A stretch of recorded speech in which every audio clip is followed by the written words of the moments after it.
All right, so first, let's go ahead and, sometimes I do a class just on the breathing. Let's go ahead and just do a bracing course. Go ahead and do your bracing course. Yeah, let's do a little bit, and then I'll trade places and follow that format.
Okay, go ahead and release.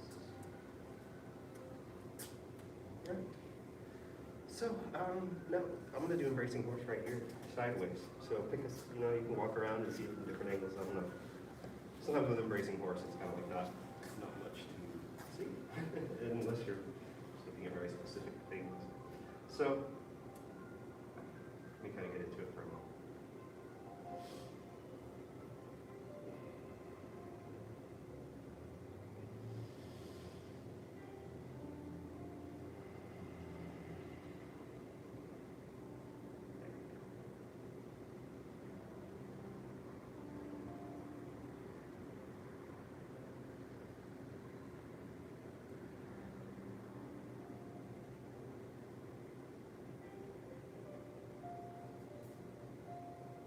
I don't think it's going to change. I'm just going to keep holding it.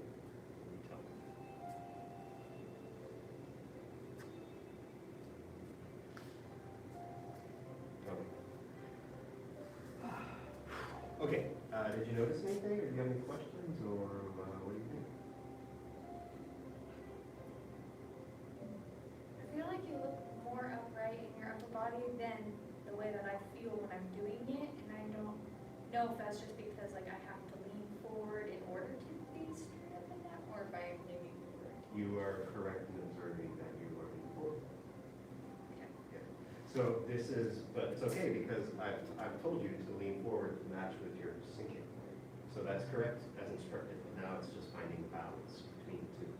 So with the two extremes, which is neither of you, but the two extremes are if I just bend my legs and I don't lean forward. And then the other one is if I bend forward, but I haven't bent my legs enough to match how forward I'm bending. So I'll work with you more in a second, but if I was to take, like, if I was to say, just sit, rock back would be what I would say from where you were a moment ago. Okay. So you bend your knees, you tuck, you lean forward like you did, and then it'll be like just like rocking back until the upper body is actually upright. Because you've done it long enough now where a very beginner doesn't know when they feel upright or forward, but you've done it long enough where you have the definite feeling of I'm forward. Right? Is that correct? Yeah. So good observation.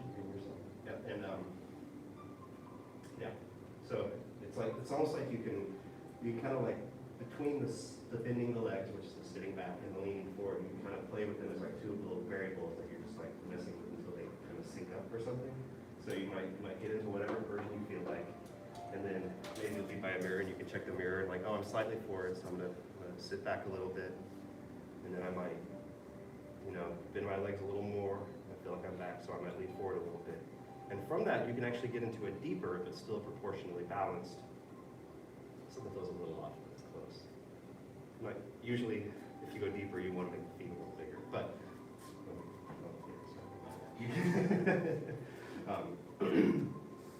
does that make sense? Good question.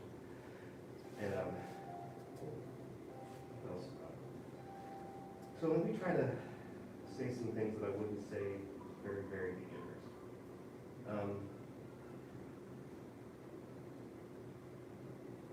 Just remember that the important part is, at first is definitely to relax and soften, but there also you want that sort of extended feeling through the wrists, through the fingers. Like if you're like reaching out your hand to meet someone and then you kind of dip that in a little bit. And that's through the whole body as well. So I'm sinking down, but I don't want to be like slumpy, like from the top of the pelvis up to the top of the head. You know, you want to feel like that lifting feeling with the chin slightly tucked. And that kind of extension is the same thing you want to feel in the hands. So it's never stiffness or overextension. It's just sort of finding the natural limit of that, like stretching taffy or something, which is just a natural sort of limit. Any other questions or comments? Okay, we have time to practice. Yes. So go ahead and get into it. And so you're not, if you want to do a 5-minute embracing course, you can. But you don't have to. You can kind of get in it for a little while and they'll sort of correct you and you can hold it for a little while and come out of it and see if you can get back into it. That might be even more productive, but I'll leave it up to you. So just kind of get into it. And it'll be a mixture of you feeling it out and me making adjustments.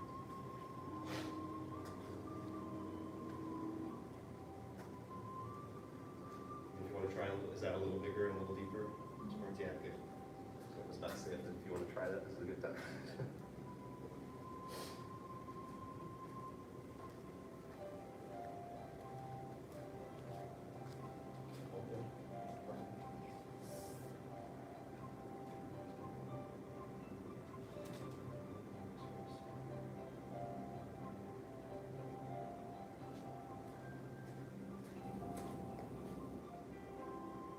It'll change the times.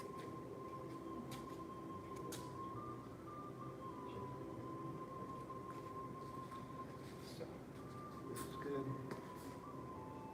Yeah, what do you feel?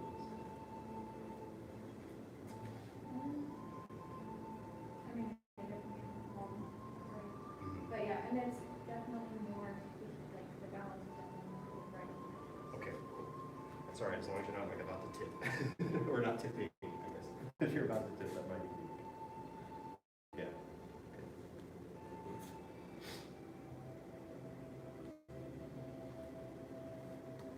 What happens if you bend the knees just a tiny bit? Too much? I mean, even that was just straight. Yeah, okay. Then you're good. Yeah.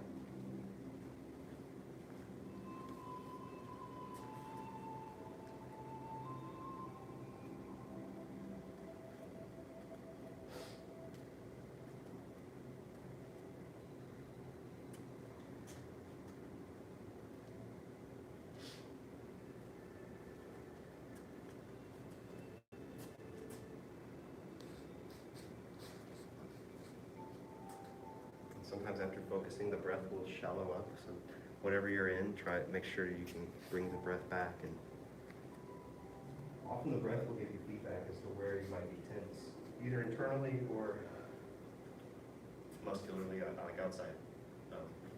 Outside, more outside of the skeleton, like constricting your own breath.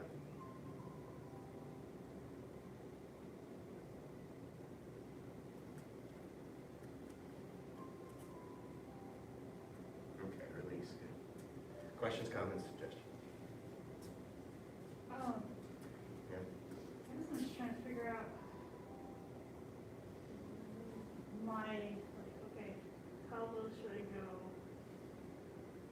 and stay? I mean, personally. I'm trying to find that, like, you know what I mean? Yeah, and That balance of, because when I do it normally, I could probably sit there for probably too long, so I probably need to go a little lower. lower. Move my feet a little. Yeah.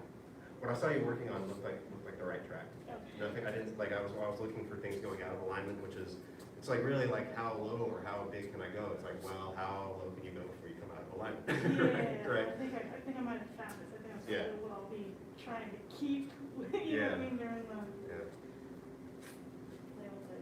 I want to, set myself up. Like, oh, when you're in class, you go really low. Okay. Or I'm like passing out or something. Yeah. No passing up.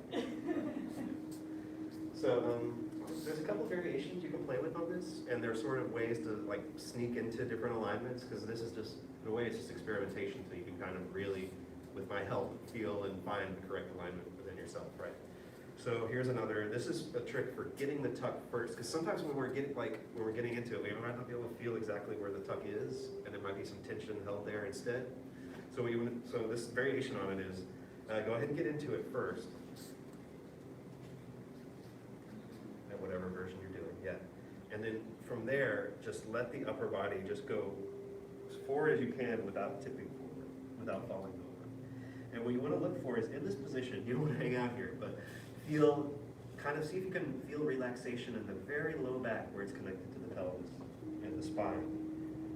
And feel that come all the way up to the top of the head. And then keeping that feeling, so just focus on keeping that feeling, rock up. So keep that tuck feeling and rock up, and keep the tuck feeling and rock up, and keep the tuck feeling and rock up.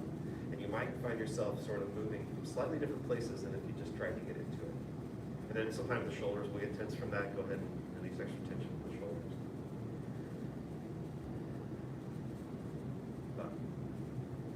So another one to play with kind of getting into it. I don't know if you did it feel a little different that time? Yeah. So that's usually a sign that you can work on feeling the subtleties of the tuck in. Because when you first start, it's like gross motor, like, get the tuck in there. And then after you've done it for a while, you kind of find the details of it. And then I think I said this last time we did this unit, but besides the embracing horse here, without bending forward, you can do a low, like there's different dantians in Chinese medicine, so as far as I know. So here's like kind of the middle one. You can also do a low one, and you'll feel it concentrate in a slightly different way, like in one of the lower dantians. And you can also go up to a high one, and the hands turn out. But you'll look for the same sort of balance through the body. So these aren't part of Nei Kung here technically, but this posture, besides being in Nei Kung, is a very common Qigong posture, like standing posts, like different names for it. So these are variations on that. All right, any questions on all that? All right, so I got corrected on the life skill again. We're doing tiger. You ready to do the life skill? Courageous heart, yeah. Path of self-mastery requires a courageous heart. A courageous heart shows strength in the face of fear. And this is kind of like a long double dragons with a straighter back leg. Yeah. Oh, and any questions about these claws? No? Okay. The elephant. Path of self-mastery requires a courageous heart. A courageous heart shows strength in the face of fear. Path of self-mastery requires a courageous heart. A courageous heart shows strength in the face of fear.